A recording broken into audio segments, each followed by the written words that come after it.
cette réunion, donc qui est infectiologue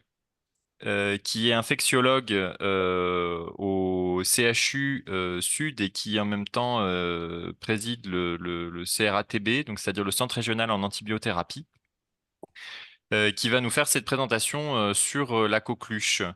On vient d'en commencer l'enregistrement de cette réunion. Alors, on voudrait pouvoir l'enregistrer pour rediffuser le contenu et pouvoir toucher le plus de gens possible. Si vous avez un obstacle sur le fait que vous puissiez apparaître, parce qu'on enregistre à la fois les images et à la fois la participation audio, merci de me le préciser dans le chat.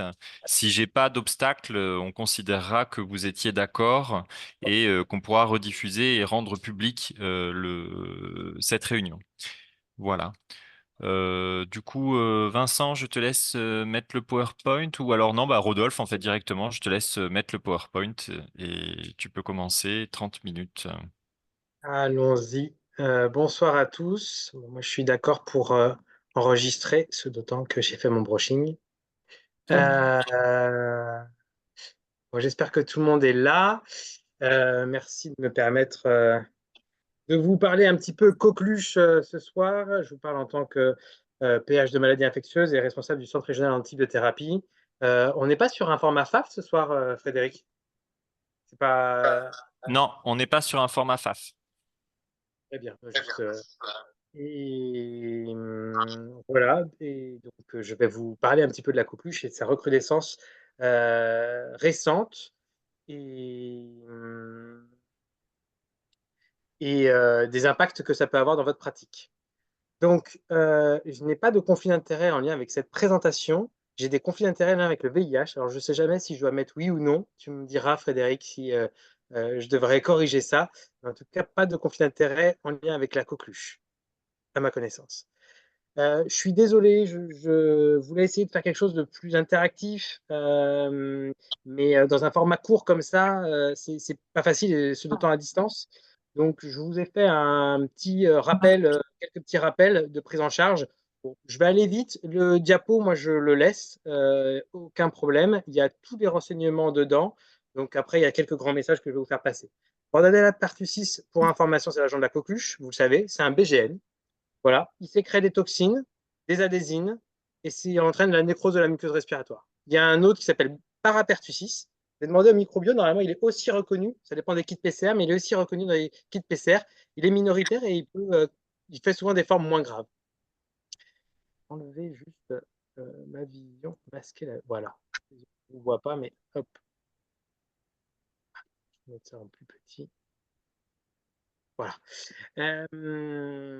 La transmission, elle est interhumaine, strictement, par voie aérienne, gouttelette ou aérosol. Le taux d'attaque, il est élevé. Le R0 est entre 5 et 15. Alors, on met souvent 15 parce que, en tout cas, c'est un des agents les plus transmissibles qu'on ait. Donc, le R0, pour simple rappel, je pense que tout le monde est habitué avec ça, avec la Covid. Mais en gros, le R0, c'est le nombre de personnes qui est quelqu'un infecté, le nombre de personnes qu'il va contaminer. Donc, quelqu'un qui est infecté coqueluche, en moyenne, va contaminer de 5 à 15 personnes, avec un taux d'attaque donc élevé en cas de contact proche, puisque vous voyez là, le mode de transmission gouttelette ou aérosol. Et la transmission, elle est essentiellement intrafiliale ou intra-collectivité ou intra-soins potentiellement dans des services. Alors, d'où ça vient cette recrudescence euh, Le chat, en tout cas, si jamais il y a des questions, vous m'arrêtez sur le chat. Euh, vous prenez la parole dès que vous avez des questions sans souci. D'où ça vient tout ça au niveau épidémio? Ça vient notamment d'une alerte européenne qui après s'est vue aussi en France, hein, où vous voyez là le nombre de cas de coqueluche répertoriés et puis 2023-2024, une augmentation importante. Je vous ai mis en lien les données ECDC, donc européennes. Et puis, on pourra en venir après, mais j'ai lu un peu ce rapport rapidement. Et en fait, une des explications de cette recrudescence, c'est en fait, des cycles de coqueluches qui peuvent réapparaître comme ça. C'est aussi probablement l'impact du Covid. Avec probablement une couverture vaccinale un peu moins bonne et une récirculation de cette coqueluche. Hop. Donc, en France, comment ça se décline? Simplement, juste, il y a un réseau qui s'appelle Renacoque, dispositif hospitalier de surveillance de la coqueluche, et puis qui a remarqué un dernier cycle de coqueluche 2017-2018, donc avant Covid, 162 cas, puis après quasiment plus rien, 34 cas 2022, 4 cas 2021, et puis ils ont vu une petite résurgence chez les nourrissons de moins de 12 mois en 2022-2023. Ça devait être 2020, ça va être une erreur, pardon. Avec 45 et 41 cas, et puis 46 cas sur les 5 premiers mois de l'année 2024, donc ils vont bien avec les données européennes de remonter, vous allez le voir après. Il n'y a pas que ça comme réseau de surveillance, mais vous voyez que ils ont analysé sur 2013 à 2023, et il y a plus de 1000 nourrissons hospitalisés, et 85% avaient moins de 6 mois, et 59% avaient moins de 2 mois non éligibles à la vaccination. 85% qui avaient moins de 6 mois, ça peut vous faire tiquer, mais effectivement, les 2 doses de vaccin entre 2 et 4 mois protègent très bien des formes graves, devraient éviter les hospitalisations, mais globalement, ce n'est pas du 100%, comme souvent en médecine. Donc, le nombre de cas de coqueluche chez les nourrissons hospitalisés de moins de 12 mois, donc ce réseau Renacoque, vous voyez un peu chez les moins de 6 mois et les nourrissons de 6 à 11 mois, donc on en voit quand même, donc 2013 à 2023, donc principalement les moins de 6 mois. Vous avez le nombre de PCR, parce qu'on a aussi une surveillance via les laboratoires, et ça c'est bien utile, et on voit nous aussi au niveau du CRATB, alors même si on parle plutôt de résistance bactérienne et d'autres types de bactéries, mais on voit qu'on travaille très en lien avec le laboratoire parce que c'est une ligne d'information et il permet de détecter tôt. Et donc, nous, on travaille avec le laboratoire de microbio avec les PCR qui sont centralisés à La Réunion. On a un peu de chance souvent avec le CHU Nord et donc qui, là, au niveau national, les réseaux de laboratoires nous permettent de monter, vous voyez, une nette augmentation. Donc là, on est en janvier 2023. Ici, j'espère que vous voyez ma souris. Ici, en mai 2024, et vous voyez une nette augmentation du nombre de PCR demandés et de la fréquence de leur positivité. Autre réseau de surveillance, le nombre de passages aux urgences avec les données au secours, passage aux urgences, hospitalisation après passage. Là aussi, tout va dans le même sens sur les premières semaines de 2024 avec une nette augmentation de passages aux urgences et d'hospitalisation. Ça explique vraiment toutes les recommandations qu'on a pu voir arriver là récemment sur cette coqueluche. Alors, à La Réunion, où en est-on?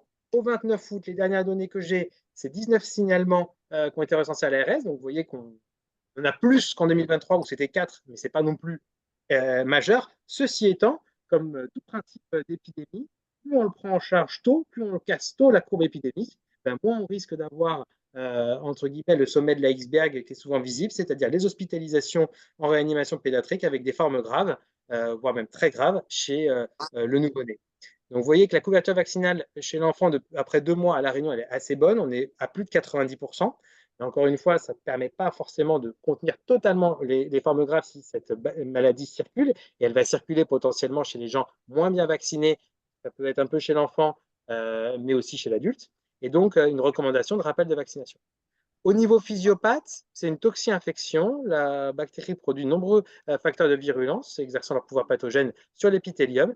Et ces facteurs spécifiques appartiennent au groupe des adhésines et des toxines, avec la toxine pertussique, qui provoque l'hyperlymphocytose, on le verra après, une hypersensibilité à l'histamine. Et puis également l'hémagglutinine filamenteuse, qui est une adhésine qui est impliquée dans l'interaction avec cellules et l'hôte. Et si on regarde ce petit schéma au niveau physiopathe qui est intéressant, qui est issu du PILI, un peu notre Bible de maladies infectieuses, notre référentiel national. Donc là, on le reverra après, le diagnostic se fait par écoulinage PCR. Vous voyez que sur une courte distance, avec aérosol et gouttelettes, on a une transmission interhumaine et que au niveau de l'épithélium des voies respiratoires, avec cette synergie adhésine-toxine, on a cette clinique de tout chronique, enfin chronique, on va dire prolongé, et de ce syndrome toxinique qui est issu de nécrose locale de cellules ciliées bronchiques et cette hyperlymphocytose aussi. Et cette absence de fièvre parce qu'on n'est pas vraiment sur un mécanisme très invasif bactériologique pur, comme on pourrait le voir avec d'autres pyogènes bactériens. Là, on est vraiment plutôt sur un mécanisme toxinique, ce qui entraîne aussi un impact au niveau de la thérapeutique, de la contagiosité, où effectivement l'antibiotique donné tardivement va être peu efficace, puisqu'il sera peu efficace sur le côté toxinique qui est déjà en place. Complications pulmonaires, vous connaissez sûrement d'apnée syncopale ou de surinfection bactérienne. Bon, la clinique, l'incubation, on est en gros à 1 semaine, 10 jours, maximum 21 jours. L'atout, c'est vraiment le maître mot du symptôme. Il n'y a pas de fièvre, normalement. Bon, attention à de potentielles surinfections bactériennes, mais qui restent quand même exceptionnelles. Contrairement à la forme clinique caractérisée du nourrisson, non partiellement vacciné, la forme adulte est atypique, volontiers atténuée par une immunité résiduelle. Effectivement, cette circulation elle va pouvoir se faire un peu à bas bruit dans un contexte, en ce moment, par exemple, de virose respiratoire avec de la grippe, du Covid qui circule pas mal. Il peut y avoir aussi là-dedans des cas de coqueluche avec des formes cliniques, avec des petites toux. Et puis, ça circule. Et si on tombe sur le nouveau-né de moins de 1 mois, de 2 mois non vaccinés, et ben là, on a potentiellement les formes graves. Donc, vous voyez, l'incubation, et puis les différentes phases, la phase de cathare qui dure entre 5 et 15 jours, où il y a où la contagiosité est majeure, où il y a le côté invasif de la maladie. Puis après les quintes, qui peuvent durer, vous voyez, en termes de jours, pendant très longtemps, et où là, en termes de contagiosité, on commence sur la phase de quinte à vraiment diminuer, et une phase de convalescence par la suite, ce troisième temps. Ça, c'est vraiment la phase typique chez le nourrisson non vacciné ou peu immunisé, mais qu'on ne retrouvera pas systématiquement, avec une phase de cathare qui peut être un peu moins bruyante, mais qui va quand même être contagieuse, et surtout une phase de quinte où on va avoir une toux persistante, et là, on va se rendre compte que il se passe quelque chose. Au niveau pédiatrique, ces quintes de coqueluche sont souvent mal tolérées avant l'âge de 3 mois, avec des atteintes cardio-respiratoires, bradycardie de la bradycardie, des atteintes neurologiques possibles et digestives avec des vomissements qui vont entraîner des déshydratations de nourriture. Il y a des formes atypiques, car la reprise inspiratoire sonore manque généralement à cet âge, le fameux chant du coq, cette réinspiration bruyante. Et puis, on a des signes de gravité et de complications, à type de douleurs intercostales et abdominales, mais de fractures de côte, d'emphysème, de pneumothorax, otite, sinusite, pneumopathie associée, donc c'est une surinfection bactérienne qui peuvent avoir lieu, et puis des convulsions ou des encéphalopathies. Et puis, chez le moins de 3 mois, on peut parler de potentiellement une coqueluche maligne, qui est cette insuffisance respiratoire décompensée qui nécessite une hospitalisation en réanimation, avec une tachycardie importante, souvent une hyperlymphocytose majeure. Et de toute façon, chez l'enfant de moins de 3 mois, toute coqueluche doit être hospitalisée. Il y a une possible encéphalopathie, mais apparemment c'est très très rare. Moi, j'en ai jamais vu. Avec un état de mal convulsif et des troubles moteurs, avec potentiellement des décès, des séquelles, et également d'autres complications graves possibles, avec des bronchopnéopathies et des troubles de la ventilation associés. Au niveau paraclinique, un des grands messages de ce soir, mais ça vous le savez déjà, je pense, le diagnostic se fait par PCR. Il faut le faire relativement tôt, car comme souvent dans le cas de PCR, on va détecter l'ADN bactérien, et cet ADN bactérien ne va pas être présent quand on s'écarte, et donc on n'a plus d'intérêt à le faire après les fameux 21 jours. Il y a une indication également de le faire à un individu contact du cas index symptomatique si ça a plus de 21 jours, et là, ça fait appel aux durées d'incubation. Donc, si on a eu un contact à plus de 21 jours, on peut potentiellement se faire dépister pour savoir si on a des formes paucisymptomatiques, et savoir si on peut transmettre. La technique, c'est un écoulonnage nasopharyngé. ou carrément du mucus de la toux. On peut faire une NFS, on peut aussi quand même dans le cadre de la prescription et sur des patients fragiles associer ça avec un bilan hépatique, iono-urécréate, la NFS et potentiellement une CRP, bien que normalement dans le cadre des, des, des coqueluches, la CRP est négative. La radio de thorax est souvent réalisée dans le cas d'une toux qui dure, et c'est normal. Elle est la plupart du temps normale, où il peut y avoir un syndrome bronchique, et elle peut être utile pour écarter un autre diagnostic. Donc voilà, en gros, au niveau de la clinique et des tests à faire. Donc, vous voyez que, en gros, on y pense sur des toux à reconnaissance nocturne, sur une toux qui dure depuis plus de 7 jours, ou bien sûr, et ça vraiment, c'est un des grands messages, mais que je dis à chaque fois que je fais une présentation de maladies infectieuses, c'est que nous, on fait les maladies infectieuses qu'à la lumière de l'épidémiologie. Et donc, effectivement, quand on sait que une maladie circule, et c'est tout l'intérêt de se tenir à jour de l'épidémio et de ce qui circule au niveau infectieux, d'interpréter et de réaliser ces tests en fonction de nos connaissances épidémiologiques. D'où l'intérêt aussi des réseaux de surveillance. D'ailleurs, j'y pense, petit rappel, la Santé publique France cherche des médecins sentinelles pour la grippe. Voilà, c'est fait. Sinon, je vais risquer d'oublier. Donc, quand on a ça, cette clinique-là, il faut penser à la coqueluche, quels que soient les antécédents. On va le voir, mais vous savez que la vaccination, notamment chez l'adulte, ne protège pas pas plus que 10 ans, entre 5 et 10 ans, on dit. Et quand la toux est inférieure, alors ça, encore une fois, c'est issu du PILI, quand elle est inférieure à 15 jours, ils mettent PCR et culture, mais oubliez la partie culture. Nous, ce qui va nous intéresser, c'est principalement la PCR. Mais au-delà de 21 jours, c'est un diagnostic clinique, et on va chercher potentiellement la PCR sur des cas contacts. La prise en charge, le traitement est antibiotique avec, puisqu'on est sur une bactérie. Le but, réduire la contagiosité, et ça, effectivement, plus le traitement est donné tôt, plus on va avoir une efficacité sur la contagiosité. Et puis écourter la symptomatologie, mais ça, c'est vraiment efficace, et c'est pour ça que je vous ai remis la chronologie de l'infection bactérienne. C'est vraiment efficace sur la phase catarrhale.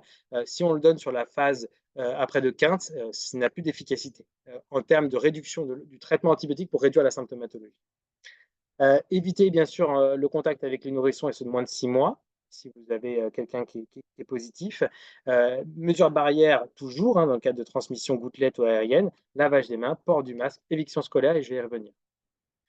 Le traitement antibiotique, il est issu de recommandations que je vous ai mis à droite et en dessous pour le lien. Les durées d'antibiothérapie, vous voyez que c'est très récent, puisque ça a été mis à jour en août 2024, avec chez l'enfant moins 3 mois, Claritro, Azitro. Alors, dans les recommandations HPSC, vous verrez qu'il y a une notion, et c'est quelque chose qui commence à être bien surveillé, de surveillance des résistances aux macrolides, résistance bactérienne aux macrolides globales, en lien avec la coqueluche. Alors, en Chine, apparemment, ils ont, je dis apparemment parce que c'est vrai que je n'ai pas forcément creusé le sujet, mais ils ont des résistances aux macrolides de la coqueluche. Mais nous, très très peu en Europe, et j'en ai jamais vu. Mais globalement, on surveille ces résistances aux macrolides, et notamment une apparition rapide de résistance sur certaines bactéries à l'azithromycine. Donc, c'est vrai qu'en premier lieu, j'aurais tendance à privilégier la clarithromycine si elle est disponible. Et c'est pour ça qu'il y a aussi ici la notion de rupture de stock avec le positionnement de l'érythromycine. Je ne vous fais pas le détail, mais en gros, c'est claritro-azitro, pardon, et en cas de contre-indication macrolide, le Bactrim. Voilà les modalités de prise avec les suspensions buvables pour les moins de 6 ans à donner. Chez l'adulte, Claritro, Azitro, là, toujours Péros en comprimé. En cas de contre-indication, là aussi le Bactrim, et en cas de rupture de stock, toujours l'érythromycine. Encore une fois, même chez l'adulte, privilégier la clarithromycine, comme on va le potentiellement le privilégier en cas d'angine bactérienne à strepto, où on va éviter d'utiliser les macrolides, l'azithro. L'antibioprophylaxie, alors ça, c'est vrai que c'est une question, c'est pas évident. Vous allez voir que, dans les recommandations HPSC, il y a aussi un logigramme, pour, aider à cette antibioprophylaxie. Elle bien sûr, elle doit être débutée tôt, pour être, la plus efficace possible. Elle est indiquée en cas de contact proche, avec le Cas-index en période de contagiosité. Donc ça, c'est quoi? Ça veut dire que le dernier contact doit remonter à moins de 21 jours, pour les nourrissons de moins de 11 mois. Non ou incomplètement vaccinés, et à moins de 14 jours dans les autres cas. Donc, on est large pour ceux qui ont eu moins de 2 doses, en gros, mais plus restrictif à 14 jours de période de contagiosité pour les autres. On va le donner à qui cette antibioprophylaxie? À tous les nourrissons de moins de 6 mois, même s'ils sont vaccinés. Là, encore une fois, parce qu'il y a parfois du retard vaccinal, parce que la couverture vaccinale n'est pas toujours, enfin, la vaccination n'est pas 100% efficace après les 2 doses, parce que c'est les nourrissons qui sont le plus hospitalisés les moins de 6 mois, parce que ce sont les plus fragiles, donc on va leur donner l'antibioprophylaxie. Les nourrissons de 7 à 11 mois non ou incomplètement vaccinés, ceux qui ont reçu moins de 2 doses de vaccin coqueluche. Les personnes fragiles, donc les plus de 80 ans, les immunodéprimés, vous savez que quand même, il y a des formes graves hein, qu'on peut voir chez les personnes âgées. Les immunodéprimés toujours, ceux qui ont des pathologies respiratoires chroniques, les obèses, hein, avec les formes respiratoires qui font souvent des formes graves chez les obèses, et les femmes enceintes au 3e trimestre, dont le dernier rappel de coqueluche date de plus de 5 ans. Alors, sauf si coqueluche avérée, parce qu'en fait, la coqueluche maladie donne une immunité aux alentours de 10 ans. Mais pour le vaccin, je vous ai dit, c'est entre 5 et 10 ans, donc pas de prise de risque.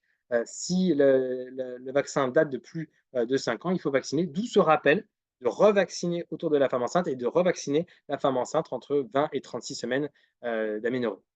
Et enfin, et c'est là où vous allez voir que en fait, ça fait beaucoup de monde, les enfants et les adultes dont la dernière vaccination contre la coqueluche date de plus de 5 ans, qui auraient été contact, euh, et ces personnes qui sont en contact avec des nourrissons et des personnes fragiles.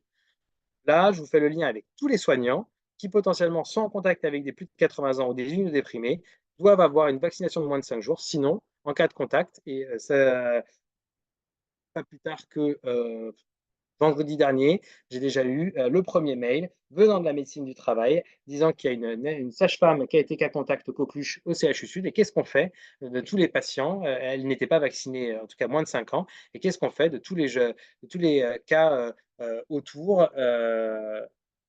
Est-ce qu'on donne l'antibio-prophylaxie et qui la donne et comment on gère? Donc, vous voyez un peu toutes les conséquences que cela peut avoir. Le fameux logigramme, donc là, ils vont dans le détail et c'est très bien fait. La situation de contact est-elle à risque? Donc contact à risque, contact intradomiciliaire, extradomiciliaire de plus d'une heure en cumulé sans port de masque. Donc encore une fois, si les soignants ont des masques, bah, ça va atténuer cette notion de contact à risque. Exposition aux sécrétions sans masque. Si oui, le contact est-il à haut risque de forme grave? Donc si oui, est-ce que ce cas index est moins de 21 jours? Dans ces cas-là, il y a l'antibioprophylaxie. Donc ça redit en gros qu'est-ce que cas contact avec l'histoire de 21 jours et pour les plus petits et ils mettent 21 jours après le début des symptômes, réduit à 3 à 5 jours après le début du traitement efficace. Et le dernier contact doit remonter à moins de 21 jours ou donc c'est les sujets à haut risque. Ici, hein, on retrouve les nourrissons de moins de 6 mois et ceux moins bien vaccinés, ou 14 jours pour les autres sujets. Si là, on n'est pas sur un sujet à risque de forme grave, on regarde si ça remonte à moins de 14 jours. Et si oui, on passe ici. On regarde après la date du dernier vaccin.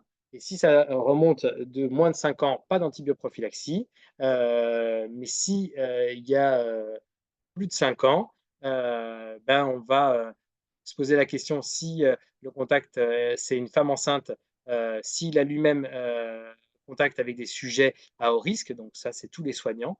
Mmh. il va falloir leur mettre le traitement s'ils ont exercé sans port du masque. Les sujets à risque de forme grave, encore une fois, hein, tous ceux qui ont des pathologies respiratoires, les plus de 80 ans, ou les déficits immunitaires ou les obèses. Rodolphe, ce logigramme, on le trouve où? Alors, le logigramme, je vais vous le mettre à la fin, mais il est sur HPSC, sur les recommandations HPSC à la fin. Ou sinon, sur mon diapo dont vous aurez accès, qui est ici. Et j'ai refait tout le logigramme, mais sur une page, c'était illisible, donc je vous l'ai mis en version comme ça. Ça, la petite flèche ici, c'est la suite du oui ici, hein.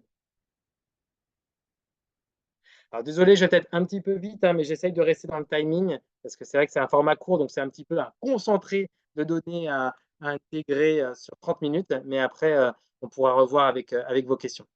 Donc, l'éviction scolaire, je vous dire, tant que le diagnostic n'aura pas été infirmé, à persister, donc jusqu'à 3 semaines après le début de la toux en l'absence de traitement antibiotique.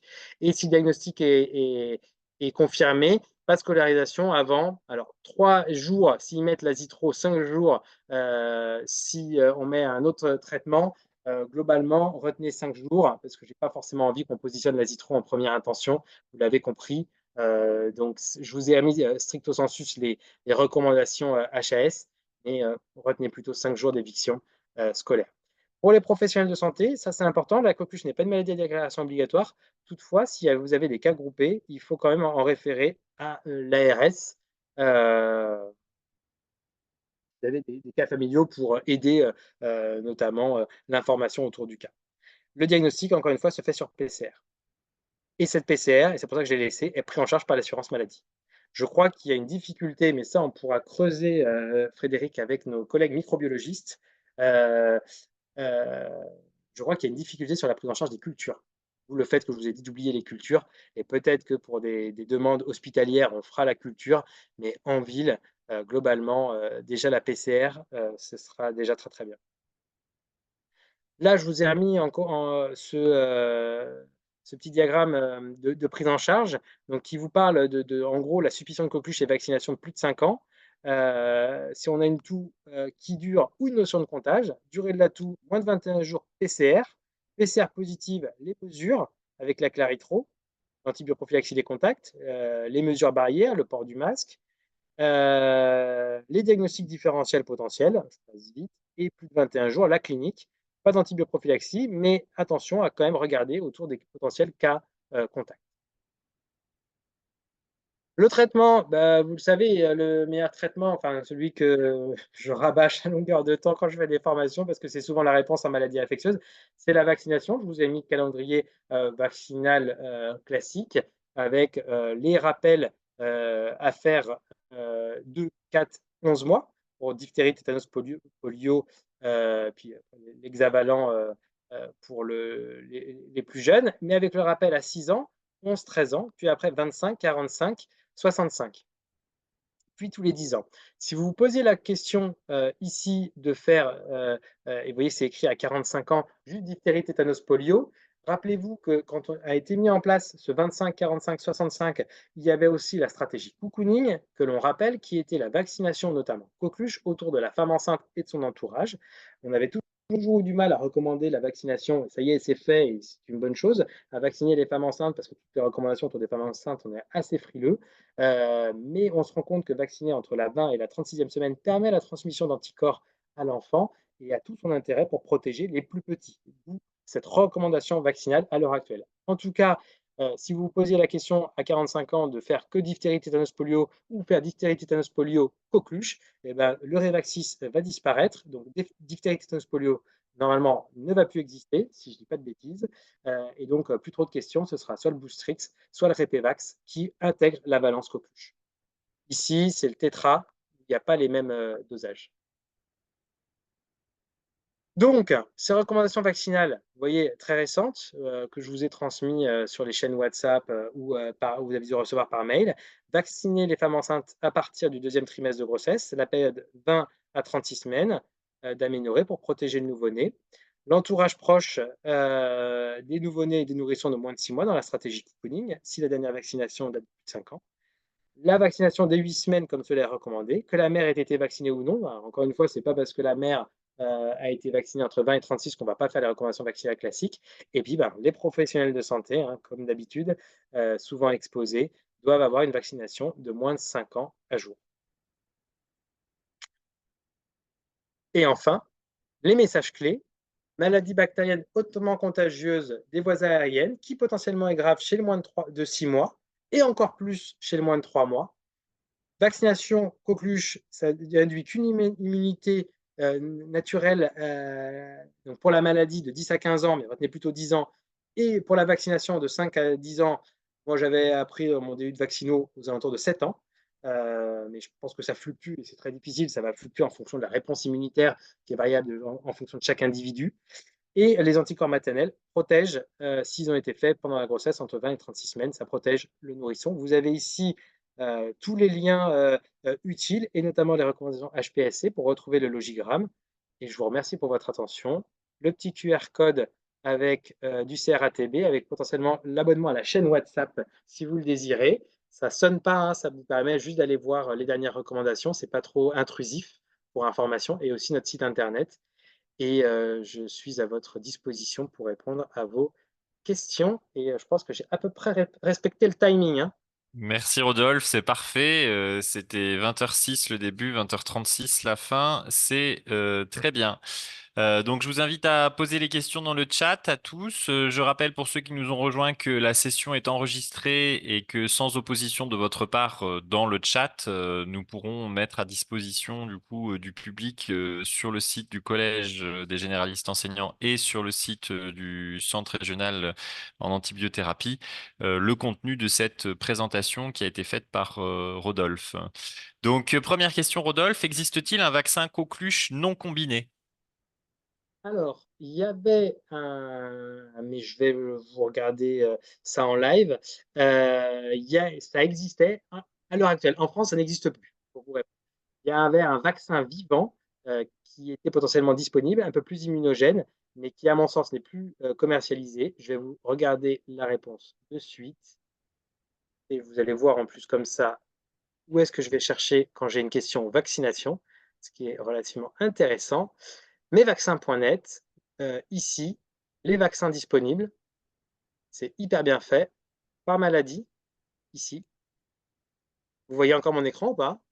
Oui, vous Non, voyez mon on écran. voit le PowerPoint que Ah tu mince! partages. Voilà, c'est pas basculé sur l'autre écran. Attends, excusez-moi. Oh là là, pardon. Hop, vous allez voir là mon écran, partagé. Hop. Et donc vous voyez que j'ai ouvert une page web, j'ai été sur mesvaccins.net, j'ai cliqué ici sur documentation vaccin.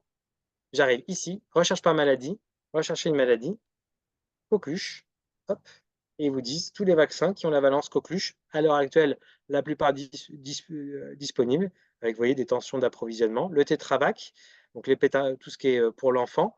Repevax Boostrix, mais vous voyez, il y a rien d'autre à l'heure actuelle pour la coqueluche, à ma connaissance. Peut-être dans d'autres pays. Donc, il n'y a pas de non combiné.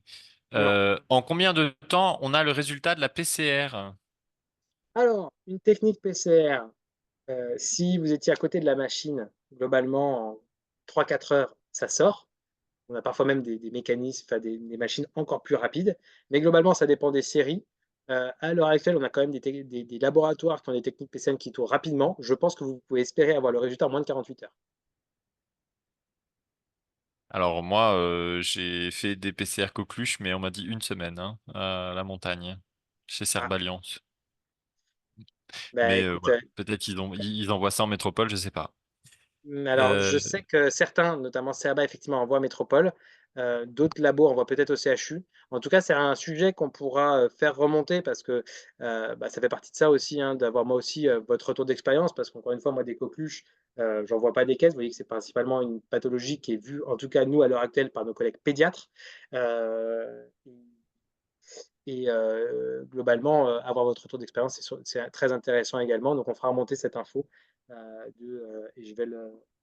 voilà, je vais le noter.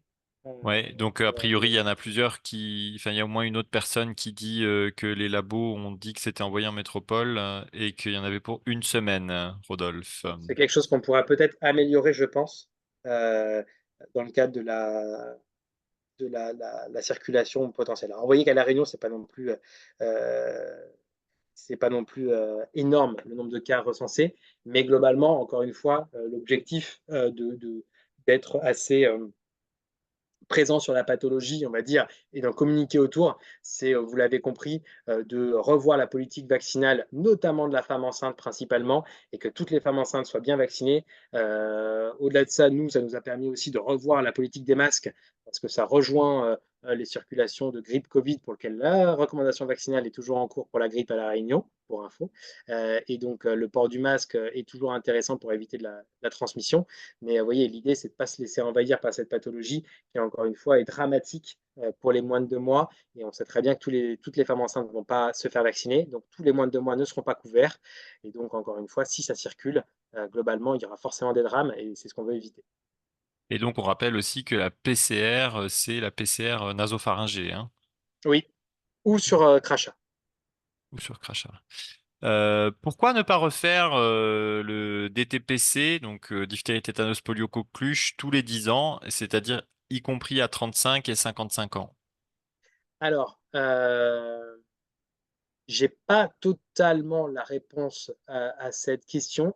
Ce que je peux vous dire, c'est que je crois que la recommandation de faire 25, 45, 65 était pour augmenter la couverture vaccinale qui était catastrophique chez l'adulte. Et donc, ils se sont dit, en faisant 25, 45, 65, plus la stratégie cocooning, on devrait pouvoir augmenter parce que c'était relativement simple à retenir de faire ça. Après, est-ce qu'il y a un intérêt médico-éco derrière? Je ne sais pas. Mais moi, c'est ce que j'avais retenu de mon DU de vaccino. Maintenant, est-ce qu'ils reviendront à autre chose? Je ne sais pas. Les chiffres à La Réunion, François. Bonsoir François. 29 cas, j'ai dit. À la, même pas 19 cas. C'était ici à La Réunion. Donc pour l'instant, c'est pas énorme. 19 cas, pardon. À La Réunion au 29 Versus août. 4 l'année dernière en Versus 2023. 4 l'année dernière, ce qui fait une nette augmentation, mais pas énorme. Et surtout, ce qui nous a, nous, beaucoup alerté, c'est que c'est un peu le sommet de l'iceberg. Ça, c'est ce qui a été signalé à l'ARS, mais vous imaginez que 19 cas, 5 nourrissons en réapède, probablement qu'en réalité, on est sur un peu plus que 19 cas. On est encore une fois sur une maladie qui n'est pas à déclaration obligatoire. Il faudrait que je récupère pour avoir des chiffres plus précis, mais je pense que l'ARS, la Santé publique France l'a fait, les données du labo, à savoir eux est-ce qu'ils ont sorti, euh, est-ce qu'ils ont sorti plus de données. Alors, faut-il vacciner tous les internes de moins de 25 ans? Quelles peuvent être ou quelles sont les mesures proposées? Les internes de moins de 20, faut que tout le monde ait une vaccination de moins de 5 ans à jour. Soignant, pas de question, pas de. Et je pense que la question était aussi de savoir si, il y avait des choses qui étaient mises en œuvre pour les internes dans les CHU, enfin au Nous, CHU en l'occurrence. on vaccine. Alors, vous savez, pour information, euh, il va y avoir peut-être une évolution. Alors, je dois lire, vous voyez, je l'ai juste à côté de moi, ici, sur un décret pour les professionnels de santé qui vont pouvoir faire de la vaccination. En tout cas, ce qui est sûr, c'est que les pharmaciens formés peuvent faire de la vaccination au cabinet, peuvent aider à la couverture vaccinale. Nous, on vaccine à l'hôpital. Après, c'est du ressort de la médecine du travail et puis du ressort de chaque professionnel de santé de se prendre en charge et d'aller se faire vacciner, de se mettre à jour. Pour information, si quelqu'un a fait diphtérie, tétanos, polio, aucun risque de lui faire diphtérie, tétanos, polio, coqueluche, parce que vous allez toujours avoir celui qui a fait le Révaxis dans les 6 mois et qui va vous dire bah, je viens de faire diphtérie, tétanos, polio. Eh ben, désolé, il faudra le refaire avec la coqueluche en plus, puisque la coqueluche n'existe pas, mais il ne se passe rien et tout va bien. Y a-t-il un intérêt à vacciner les cas contacts dont le DTP coqueluche a plus de 10 ans? Alors, si ils ont été, enfin, la vaccination ne remet pas en cause l'antibioprophylaxie s'ils sont dans les critères. Ceci étant, s'ils ne sont pas dans les critères, ben oui, revaccinons. Oui, oui. La femme enceinte doit-elle être vaccinée à chaque grossesse? Si son vaccin a moins de 5 ans, non. S'il a plus de 5 ans, il faut le refaire. Alors, d'après moi, il faut le faire à chaque grossesse parce que quand on le fait, en fait, on le fait pour induire une immunité chez l'enfant, enfin, Ouais, une transmission des anticorps protecteurs chez l'enfant et pas tellement pour la femme. c'est pas faux. Ouais. Ça me va.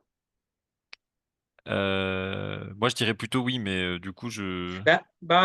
Écoute, après c'est pas évident, je pense que ce sera réévalué en cas de circulation parce que s'il y a pas de circulation, bon, est-ce que c'est vraiment intéressant? Je veux dire, si on retombe à un cas de coqueluche, heu, et s'est fait vacciner, qu'elle est de nouveau enceinte, elle s'est fait vacciner il y a 2 ans, elle est de nouveau enceinte.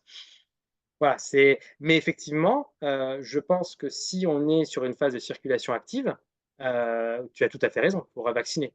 C'est vrai que j'ai répondu ça spontanément, je pense, en me disant, globalement, on est sur une phase épidémique et que globalement, en remontant la couverture vaccinale, ça doit rechuter, il y a pas de raison. Mais tu as raison sur le fait que c'est fait pour transmettre à l'enfant, donc que pour le refaire à chaque fois, c'est une bonne question. Alors, l'azithromycine est une molécule qui est contre-indiquée avant 30 mois dans le Vidal.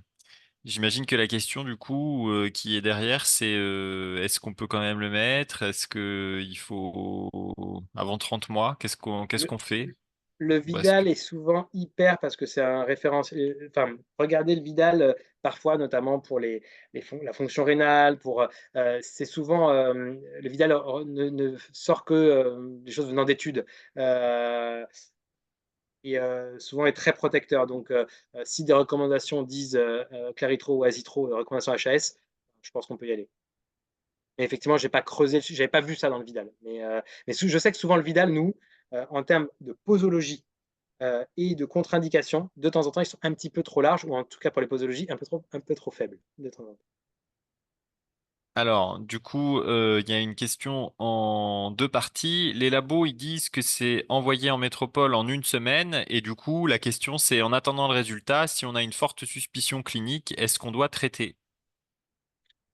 J'ai pas envie de vous dire de mettre des antibiotiques à chaque toux qui, dure, faites-le vraiment en fonction du comptage. Pour moi, à l'heure actuelle, c'est ce qui comptera le plus. Alors ne pas rater le premier cas. Si, il y a une petite notion de coqueluche, souvent ils vont le savoir. Dans ces cas-là, il y a pas de doute. Une toux, il y a une notion de comptage, on y va. S'il y a pas de notion de comptage, dites-leur de mettre, un masque et on va essayer d'accélérer les délais et que ça fasse moins de 7 jours pour qu'on ne dise pas, macrolide à toutes les toux, qui durent un petit peu. Parce que vous savez très bien que dans le cas des viroses respiratoires, chez des gens un peu fragiles, moi j'en entends, bah, là tout va. Alors c'est peut-être de la coqueluche, hein, mais j'en entends quand même beaucoup autour de moi qui continuent à avoir des toux qui persistent et j'ai pas envie qu'on mette de la Claritro à tout le monde. Alors du coup, je rebondis pour introduire une autre notion, mais est-ce qu'on a une évolution, une évolutivité du mycoplasme? Tu sais qu'on avait un peu une épidémie, donc ça donne des pneumopathies interstitielles diffuses. C'est vrai qu'il y a des tableaux de tousseurs subaigus, plus ou moins fébriles, qui sont avec des toux qui passent pas, qui évoluent par quinte et qui bénéficient du même traitement. Est-ce que tu sais si c'est toujours actif, cette circulation de mycoplasme? C'est une bonne question. J'ai pas eu de données récentes. En tout cas, Santé publique France, dans leurs données de circulation, ne l'ont pas fait remonter. Je pourrais demander au labo, sur, la Mycoplasma pneumoniae. En tout cas, nous, au niveau de l'hôpital, on a mis en place un groupe sur les viroses respiratoires, dans lequel on inclut, le laboratoire. On a fait une première réunion il y a 15 jours et je pense que s'il y avait eu une forte circulation de Mycoplasma pneumoniae, ils nous l'auraient dit. Un petit peu pareil sur la coqueluche, mais c'est de données ARS. Heu, mais en tout cas, on essaye d'être assez vigilant avec le laboratoire parce qu'encore une fois, on a la chance, d'avoir peu de labos et d'avoir beaucoup de données souvent sur le CHU Nord. Ok. Donc, du coup, en fait, pour le traitement, en fait, avec le choix de l'antibiothérapie, on peut s'en rester aussi si on a un doute sur une pneumopathie interstitielle, hein. Donc, il y a quand même ça couvre aussi la coqueluche, qu'en dis-tu? Oui, ça peut couvrir si on a un doute et tout qui traîne, mais encore une fois, on a la chance de pouvoir souvent documenter, faut pas hésiter quand même à faire les tests et Hmm. puis quitte à arrêter le traitement, dès qu'on a le résultat.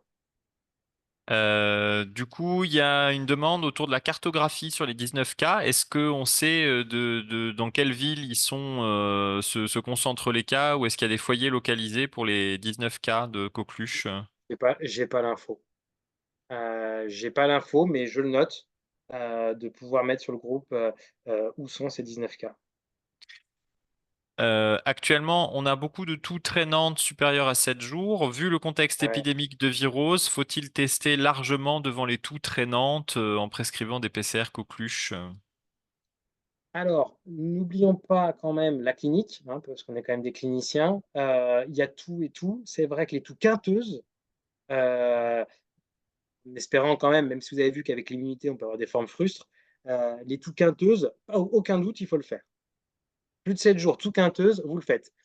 Maintenant, des toux qui traînent, heu, dans un contexte, à l'heure actuelle, de ouais, ça peut circuler un petit peu.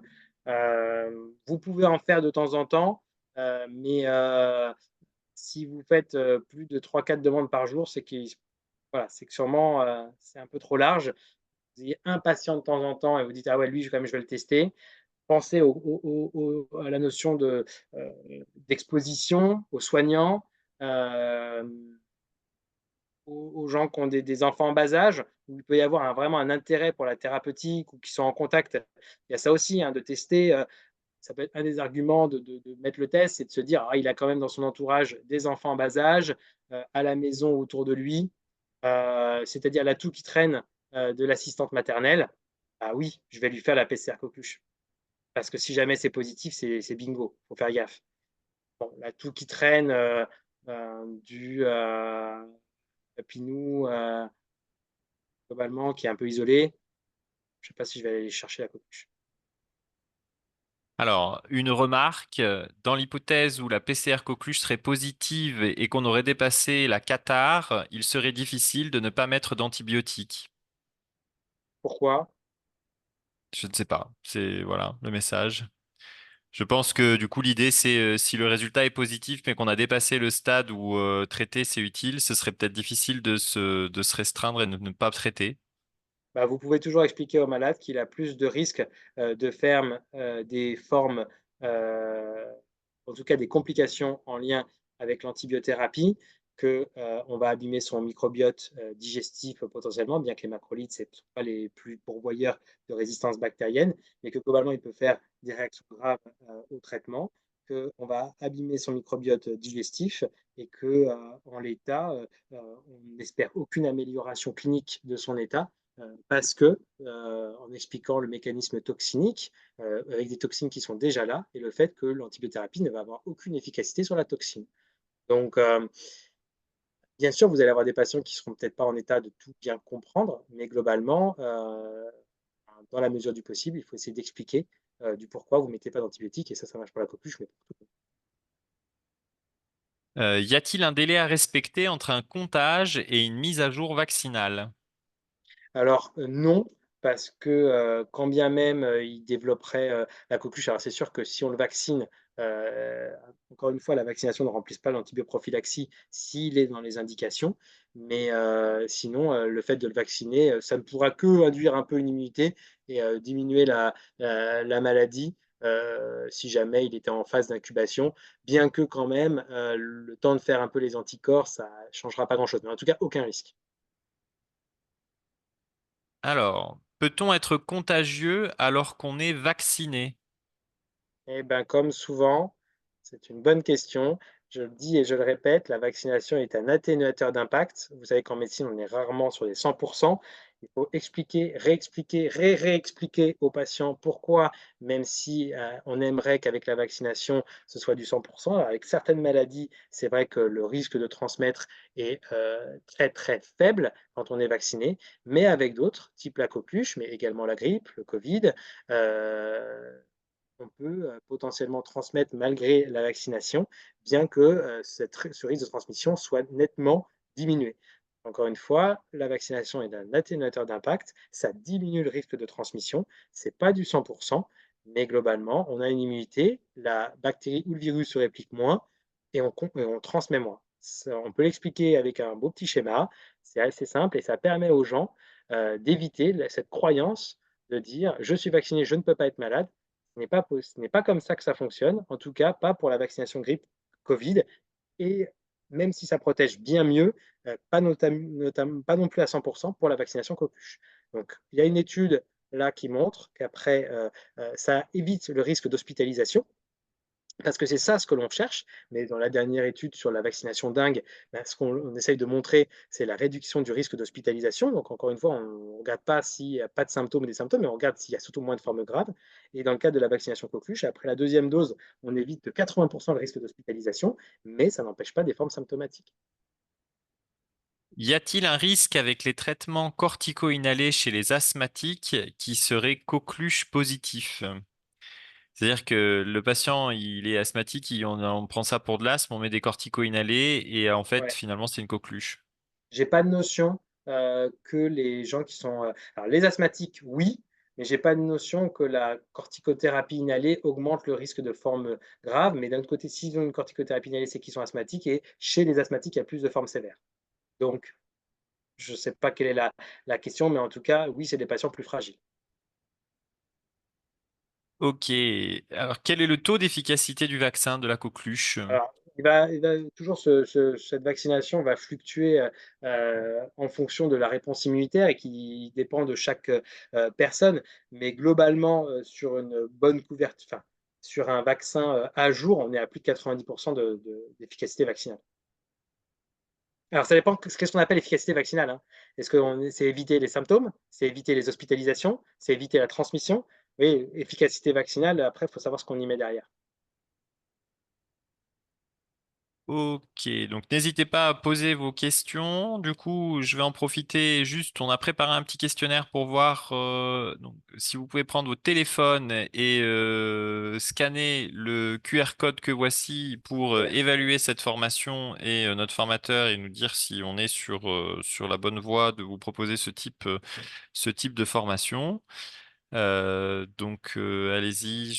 Pour l'instant, il n'y a qu'une seule personne connectée. Je vois 28 participants dans la salle. Je vous promets, c'est pas très long, mais nous, ça nous rend service. Et puis, du coup, ça nous motive à essayer d'organiser des choses avec du contenu qui vous intéresse. merci, Vous ouais, très avez bien. dans le chat du coup un lien alternatif pour ceux qui préfèrent cliquer que scanner avec leur téléphone. Alors moi, j'avais Voilà. une petite question. L'épidémie, elle est en Europe? C'est pas qu'en Elle France. Ah oui, c'est même une épidémie mondiale, hein. Il y en a il Et, y a une résurgence dans d'autres, mais en fait, c'est une épidémie mondiale qui, ça fluctue, régulièrement sur la coqueluche.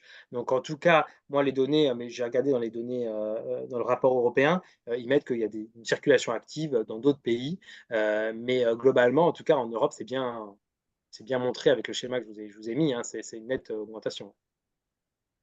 et on sait Allez, pas, on n'a pas d'explication. Alors, encore une fois, si ça vous intéresse, dans le rapport européen, ils en parlent un petit peu. Moi, ça m'a intéressé, donc je vous dis ce que j'ai retenu.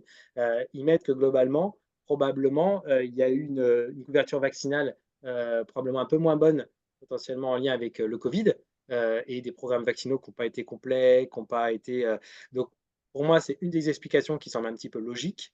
Mais après, j'ai pas encore plus creusé, ce qui est dans ce rapport. Mais moi, c'est ce que j'ai vu là et ce que j'ai retenu. voilà, Je vais donc, vous le mettre après si vous voulez, du dans la coup, voilà, demi-heure. vous avez le lien. Je vais faire défiler les questions, mais sans mettre le résultat visible en live. C'est pour nous, hein, c'est des statistiques pour nous. Il y a 14 participants, vous êtes 28. Du coup, voilà, vous pouvez faire un petit peu mieux quand même, s'il vous plaît. Cette réunion d'information a-t-elle répondu à vos attentes? Donc, cliquez sur le lien, s'il vous plaît. Est-ce que les gens peuvent répondre sur le chat aussi s'ils ont du mal à se connecter? Ouais, Peut-être. vous pouvez dire si vous avez du mal à vous connecter, effectivement. J'ai l'impression qu'on attend 7 jours de tout pour diagnostiquer, plus 7 jours de PCR, mais donc on attend 7 à 15 jours où les malades peuvent contaminer d'autres personnes puisque c'est la phase catarrhale. Eh oui, c'est bien ça le problème, d'où le fait qu'il faut vraiment qu'on travaille sur cette histoire de 7 jours de rendu de résultats qui me semble pas trop raisonnable dans le cadre d'une circulation possible. Maintenant, pour l'instant, j'ai pas mieux comme réponse. Je sens que ça sera difficile de tenir les antibiotiques quand on est dans ce genre de contexte, puisque les gens, ça fait déjà 7 jours qu'ils toussent, qu'ils viennent vous voir. Ceci étant, n'oublions pas la clinique avec vraiment la toux quinteuse, vraiment avec la quinte, Pas que vous vous souvenez de cette histoire de quinte, hein, mais vraiment cette toux, voilà, pour essayer de vous miner, mais qui n'est pas vraiment que la petite toux classique. Ok, donc je suis passé à la deuxième question pour que les gens puissent évaluer leur niveau de satisfaction. Donc je te remercie beaucoup, Rodolphe, d'avoir présenté, d'avoir participé, d'avoir expertisé cette soirée d'information. N'hésitez pas, s'il y a d'autres questions, remarques, ou s'il y en a qui veulent prendre la parole pour poser directement leurs questions. Voilà, j'ai 10 répondants à la question. Il y a encore deux petites questions derrière et ensuite je laisserai la parole au docteur Morel qui voudrait présenter un projet visant à développer la coordination ville-hôpital. Hop, donc je veux pas augmenter les perdus de vue. J'ai posé la troisième question. Du coup, sachez que la troisième question, c'est donc recommanderiez-vous cette réunion d'information à vos collègues? Cette soirée d'information est enregistrée et sera donc accessible et diffusée sur les sites du Collège des généralistes enseignants et sur le site du Centre régional en antibiothérapie et que donc du coup vous pourrez la regarder de nouveau et Rodolphe nous transmet le PowerPoint, son support pour que vous puissiez exploiter le contenu. On vous l'enverra à partir du listing des enregistrés à la formation. Voilà, je laisse encore quelques instants pour répondre. Il reste une dernière question.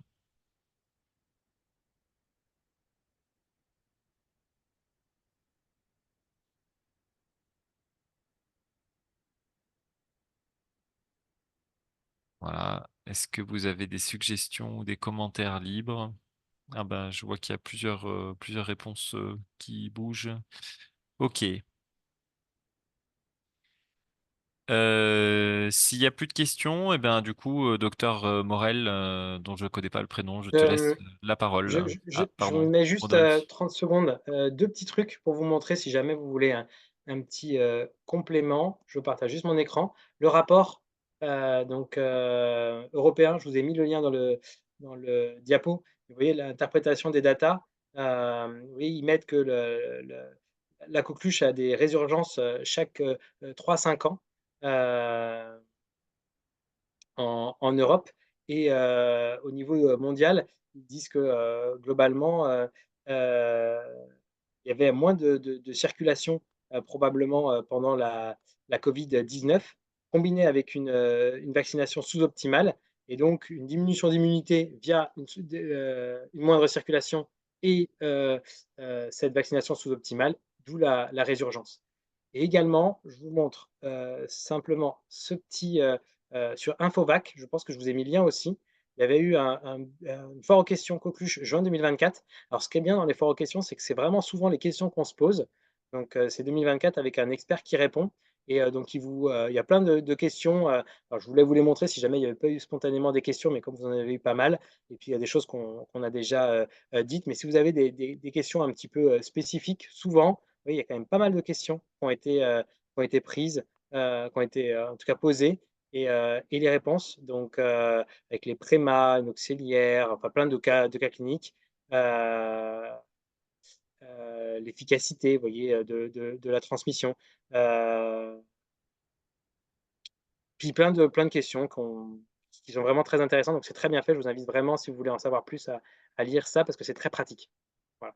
Je m'arrête là et je vous remercie pour votre attention et merci Frédéric et tout le collège pour, l'organisation de cette soirée.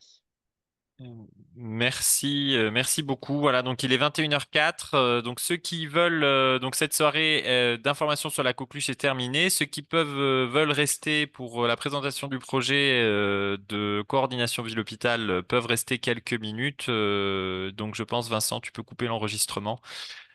Et du coup, tu as des remerciements, Rodolphe, dans le chat. Bah, merci à vous, avec plaisir. Voilà.